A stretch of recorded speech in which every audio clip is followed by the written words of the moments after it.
وہ لے لیجئے آقا کام وہ لے لیجئے تم کو جو راضی کرے.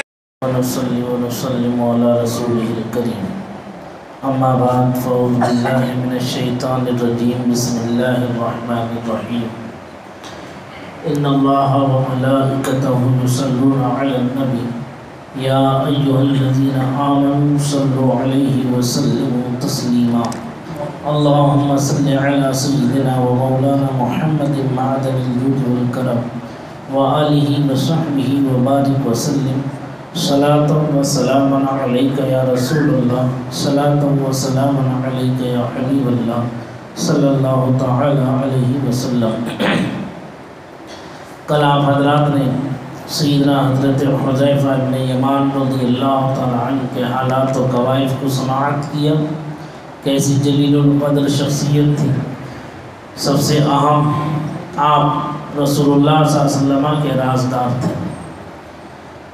آج حضرت سیدنا عبد الرحمن ابن شبل رضی اللہ تعالی عنہ فرماتے ہیں کہ نبی کریم صلی اللہ علیہ وسلم نے کوے کی سی ٹھونگ یعنی چونچ مارنے اور درندے کی طرح ہاتھ بچھانے سے منع فرمایا.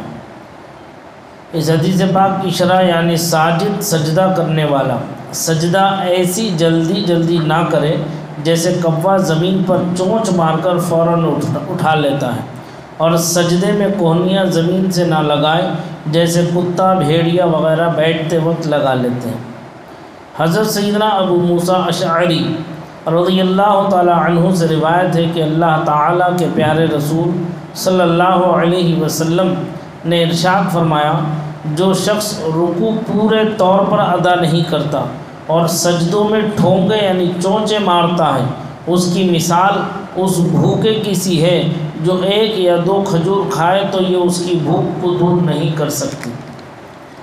حضرت سیدنا ابو ہریرہ رضی اللہ تعالیٰ عنہ سے روایت ہے کہ ایک شخص مسجد میں آیا. حضور رحمت عالم صلی اللہ علیہ وسلم مسجد کے ایک کونے میں جلوہ گر تھے. اس شخص نے نماز پڑھی اور حضور اکرم صلی اللہ علیہ وسلم کو سلام کیا. اسے نبی کریم صلی اللہ علیہ وسلم نے فرمایا، وعلیکم السلام، لوٹ جاؤ، نماز پڑھو، تم نے نماز نہیں پڑھی. وہ لوٹ گیا، نماز پڑھی، پھر آیا، سلام کیا. آپ صلی اللہ علیہ وسلم نے فرمایا، وعلیکم السلام، لوٹ جاؤ، نماز پڑھو، تم نے نماز نہیں پڑھی. اس نے دوسری بار یا اس کے بعد بھی عرض کی، یا رسول اللہ صلی اللہ علیہ وسلم مجھے سکھا دیجیے.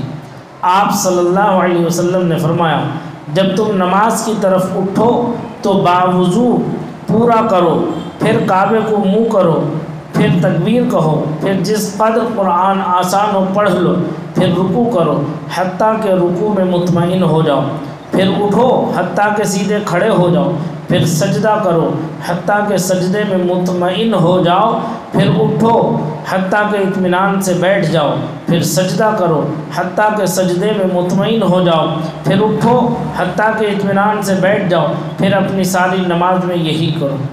تابعی بزرگ حضرت امیر المومنین سیدنا عمر ابن عبدالعزیز رحمۃ اللہ تعالی علیہ سنتوں پر عمل کی بھرپور کوشش کیا کرتے تھے. جب آپ حاکم مدینہ تھے ان دنوں نبی کریم صلی اللہ علیہ وسلم کے خادم خاص حضرت سیدنا انس بن مالک رضی اللہ تعالی عنہ عراق سے مدینہ شریف آئے تو حضرت سیدنا عمر ابن عبدالعزیز رحمۃ اللہ تعالی علیہ کے پیچھے نماز پڑھی. انہیں حضرت سیدنا عمر ابن عبدالعزیز رحمۃ اللہ علیہ کی نماز بہت پسند آئی.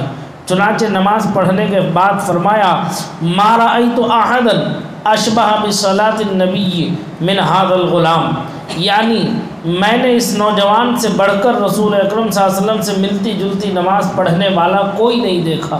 اللہ اکبر. حضرت مولانا محمد حسین چشتی نظامی رحمۃ اللہ تعالی علیہ فرماتے ہیں، اعلیٰ حضرت امام اہل سنت مولانا شاہ امام احمد رضا خان قادری فاضل بریلوی علیہ الرحمہ جس قدر احتیاط سے نماز پڑھتے تھے آج کل یہ بات نظر نہیں آتی. ہمیشہ میری 2 رکعت ان کی 1 رکعت میں ہوتی تھی اور دوسرے لوگ میری 4 رکعت میں کم سے کم 6 رکعت بلکہ 8 رکعت پڑھ لیا کرتے تھے. اللہ اللہ. دیکھیے کتنی اہم بات ہے کہ نماز کامل اطمینان کے ساتھ پڑھنا چاہیے، کامل توجہ کے ساتھ پڑھنا چاہیے. اگر جلد بازی کریں گے تب ہماری نماز ہمیں نفع نہیں پہنچائے گی، اگر ہم اس میں شرعی احتیاط نہیں برتیں گے تب ہماری نماز ہمیں جو ہے کامل نفع نہیں پہنچائے گی۔ سرکار نے فرمایا کہ نماز میں سجدے میں جلدی مت کیا کرو۔ جیسے بہت سے حضرات کو دیکھا گیا، اللہ تعالیٰ انہیں بھی توفیق خیر دے اور ہمیں بھی توفیق خیر دے، کہ وہ سجدے میں جاتے نہیں ہیں، سر رکھتے نہیں کہ ایک دم سے اٹھ جاتے، یوں پہنچتے پہنچتے یوں جاتے جاتے ایک دم سے اٹھ جاتے ہیں ایسے۔ تو سرکار فرماتے ہیں یہ ہے کوے کی طرح ٹھونگے مارنا، کہ کوا جب دانہ چنتا ہے تو یوں مارتا ہے، آپ نے دیکھا ہوگا یوں یوں کرتا ہے کوا جب دانہ چنتا ہے یا کوئی بھی چیز وہ کھاتا ہے تو یوں یوں ٹھونگ مار کر جو ہے اتنی تیزی سے نکال لیتا ہے۔ تو فرماتے ہیں ایسا نماز پڑھنا یہ کوے کی ٹھونگ ہے، نماز نہیں ہے۔ اور بہت سے حضرات ہاتھ بچھا دیتے ہیں رکوع میں، بہت سے حضرات جو ہے جب سجدے میں جاتے ہیں تو وہ ہاتھ بچھا دیتے ہیں، یہ ہاتھ بچھانا بھی شرعاً درست نہیں ہے۔ یہ ہاتھ جو ہے، یہ کلائی جو ہے زمین سے نہیں لگنا چاہیے۔ سرکار نے سخت ممانعت فرمائی ہے۔ جب مرد کے لیے حکم کیا ہے، جب سجدہ کرے تو یہ پنڈلیاں رانوں سے جدا رہنا چاہیے، اور یہ ران پیٹ سے جدا رہنا چاہیے، اور یہ بغلیں بازو کروٹ سے جدا رہنا چاہیے، اور یہ کلائی زمین سے اٹھی ہوئی ہونا چاہیے اور کشاد کی ہو۔ اگر تنہا نماز پڑھ رہا ہے تو پھیلا کے پڑھ سکتا ہے ہاتھ، کہ کبھی کبھی بغل کی سفیدی بھی نظر آ جایا کرتی تھی نماز میں، سمجھ میں آ رہی بات؟ تو ہاتھ پھیلا کے نماز پڑھ سکتا ہے اگر تنہا پڑھ رہا ہے، لیکن اگر جماعت کے ساتھ ہے تو اگر یہ پھیلائے گا تو دوسرے مومن کو تکلیف پہنچے گی، لہذا یہ پھیلائے نہیں، سمیٹ کر ہی پڑھے، لیکن یہ کلائی زمین سے نہ لگے، یہ کلائی زمین سے نہ لگے، پیٹ اپنی ران سے نہ لگے، ران پنڈلی سے نہ لگے۔ یہ مرد کے لیے حکم ہے۔ یہ کس کے لیے حکم ہے؟ مرد کے لیے حکم ہے۔ اگر عورت نماز پڑھے تو یہ سب سمٹ کر کے نماز پڑھے، اسے جائز نہیں ہے کہ وہ پھیلا کر کے نماز پڑھے۔ حکم یہ ہے عورت کے لیے، اگر صحن ہے، آنگن ہے تو صحن میں پڑھنا افضل ہے، صحن ہے تو دالان میں پڑھنا اس کے لیے افضل ہے، دالان ہے تو کمرے میں پڑھنا اس کے لیے افضل ہے، کمرہ ہے تو کوٹھری میں نماز پڑھنا عورت کے لیے افضل ہے۔ یعنی وہ جتنا چھپ کر کے عبادت کرے گی اس کے حق میں اتنا بہتر ہے۔ مرد کے لیے حکم کیا ہے کہ گھٹنوں پر مکمل طور پر اس کے ہاتھ پہنچ جائیں اور اس کی پیٹھ بالکل سیدھی بچھ جائے اور گردن اٹھی ہوئی نہ ہو، گردن بھی جھکی ہوئی ہو۔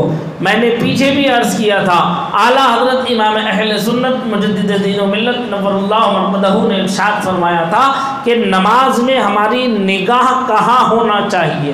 اس کے ضمن میں یہ سب باتیں آ گئی تھی کہ آدمی سیدھا کھڑا ہے، قیام میں ہے تو اس کی نظر سجدگاہ کی طرف ہونا چاہیے، اور رکوع میں ہے اس کی نظر پیر کے پنجوں پر ہونا چاہیے، اور سجدے میں ہے تو اس کی نظر ناک کی ہڈی پر ہونا چاہیے، اور جو ہے رکوع سے اٹھا، رکوع میں ہے تو پیروں پر ہونا چاہیے، اور جب رکوع سے اٹھا تو اس کی نظر سامنے نہ ہو کے بلکہ سینے پر ہونا چاہیے، اور جب سجدگاہ میں جائے گا، سجدے میں جائے گا تو اس کی نظر ناک پر، ناک کی ہڈی پر ہونا چاہیے جو ہڈی لگ رہی ہے زمین پر، سمجھ میں؟ اب جب بیٹھے گا تحیات میں اس کی نظر اپنی گود میں ہونا چاہیے۔ یہ احتیاط ہے، اس طرح سے نماز پڑھنا چاہیے۔ سمجھ میں آ گئی بات؟ تو سجدے میں بھی ایسا نہ ہو کہ تو چل میں آیا، اور رکوع بھی بہت سے حضرات پوری طرح سے نہیں کرتے، بس کمر جھکی نہیں کہ سیدھے کھڑے ہو گئے، کمر جھکی نہیں کہ سیدھے کھڑے ہو گئے، سجدے میں پہنچے نہیں کہ سیدھے کھڑے ہو گئے، اور 7 ہڈیوں کا ٹیکنا رکوع میں یہ لازم ہے، آئے سمجھ میں؟ جس میں انگوٹھے کا ٹیکنا یہ فرض ہے، 3 انگلیوں کا پیر کی ٹیکنا یہ واجب ہے، اور 5 انگلیوں کا ٹیکنا یہ سنت ہے۔ سمجھ میں آ رہی بات؟ ہم بعض حضرات کو دیکھتے ہیں اور دکھ بھی ہوتا ہے، لیکن کیا کریں، وہ شریعت مطہرہ کی تعلیم سے دور ہیں، لہذا ایسے افراد کو شریعت مطہرہ کی تعلیم حاصل کرنا چاہیے، چونکہ ان کے پاس ابھی بھی وقت ہے۔ وقت گیا نہیں ہے، ماں کی گود سے قبر کی گود تک علم حاصل کر سکتا ہے، اس میں کوئی شرم کی بات نہیں ہے، کوئی جھجکنے کی بات نہیں ہے۔ بہت سے حضرات سجدے کی حالت میں دیکھتے ہیں کہ وہ پنجے بھی بالکل سیدھے کھڑا کرتے ہیں۔ اب جب وہ تحیات میں بیٹھتے ہیں تو بجائے انگوٹھا موڑنے کے پنجہ باہر کو نکال دیتے ہیں۔ ایسے پڑھنے سے نماز اس کی نہیں ہوگی۔ سمجھ میں آ رہی بات؟ نماز اس کی نہیں ہوگی، اس نماز کا دوبارہ پڑھنا اس پر لازم ہوگا۔ وہ پڑھی ہوئی نماز نہیں ہوئی۔ کیوں؟ کیونکہ اس نے شریعت مطہرہ کے مطابق نماز نہیں پڑھی۔ کیوں؟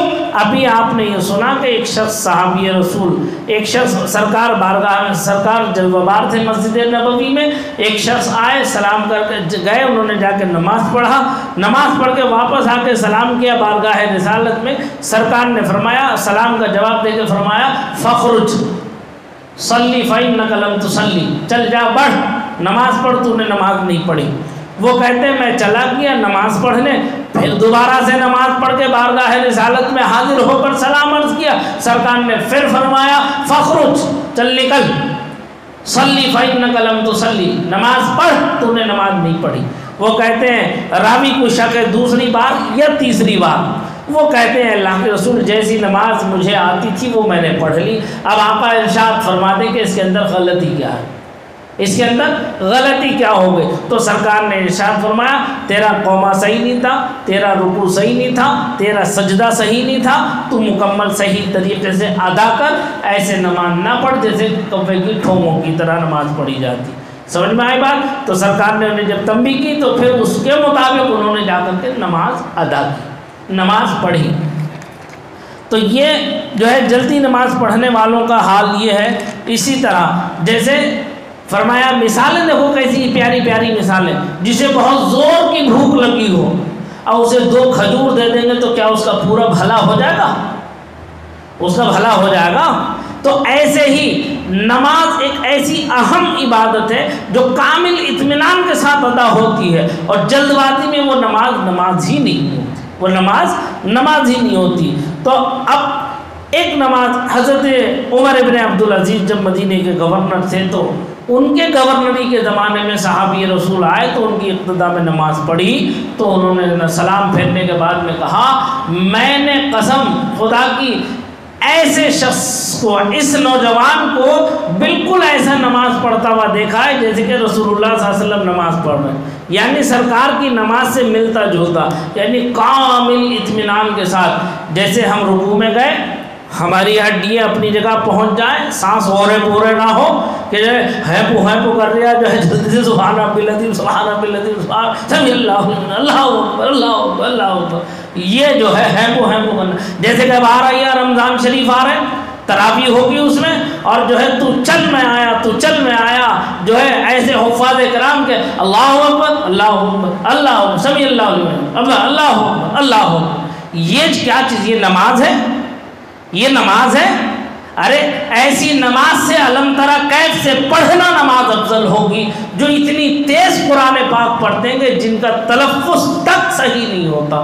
قرآن کے لیے فرمایا گیا وَرَتِّلِ الْقُرْآنَ تَرْتِيلًا، تم کیوں 6 دن کی نماز پڑھ رہے ہو؟ تمہیں کس نے کہا کہ 6 دن کی نماز تم پڑھو یا 15 دن کی نماز پڑھو؟ کیا اس کے بعد یہ وہ حضرات ہوتے ہیں جو 6 دن تراویح پڑھ لی، اس کے بعد انہوں نے نماز ایسا لگتا ہے جیسے ان کے اوپر سے تراویح سب معاف ہو گئی، جبکہ آخری دن تک جب تک کہ چاند نظر نہ آ جائے، چاند دیکھنے سے جو تراویح شروع ہوتی ہے چاند دیکھنے تک تراویح باقی رہتی۔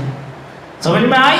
30 دن پورے کے پورے یا 29 دن پورے کے پورے تراویح کی نماز ہے، وہ پڑھنا چاہیے، ایسا نہ ہو تو ایسے نماز پڑھنے سے نماز نہیں ہوگی، صرف اٹھک بیٹھک ہوگی۔ سمجھ میں آ رہی بات؟ تو حفاظ و قراء کو اگر چنو، حافظوں کو جمع کرو تو ایسے حافظوں کو جمع کرو جن کا تلفظ ٹھیک ہو، جو قرآن کی ادائیگی میں جو ہے رعایت برتتے ہو، اتنی تیزی نہ کرو، آرام کے ساتھ 1 سپارہ سن لو روز کا، کیا پریشانی کی بات ہے؟ 27 دن میں اطمینان کے ساتھ نماز ہو جائے گی۔ تو جلد بازی نہیں ہونا چاہیے قرآن کے سننے سنانے میں۔ تو یہ سرکار نے فرمایا کہ اس طرح سے نماز پڑھو۔ اعلیٰ حضرت رحمۃ اللہ تعالیٰ علیہ کا واقعہ بھی آپ نے سنا کہ بڑے کامل طور پر اعلیٰ حضرت نماز پڑھتے تھے۔ ہمیں بھی چاہیے کہ ہر ہڈی ہر جوڑ اپنی اپنی جگہ پہنچ جائے۔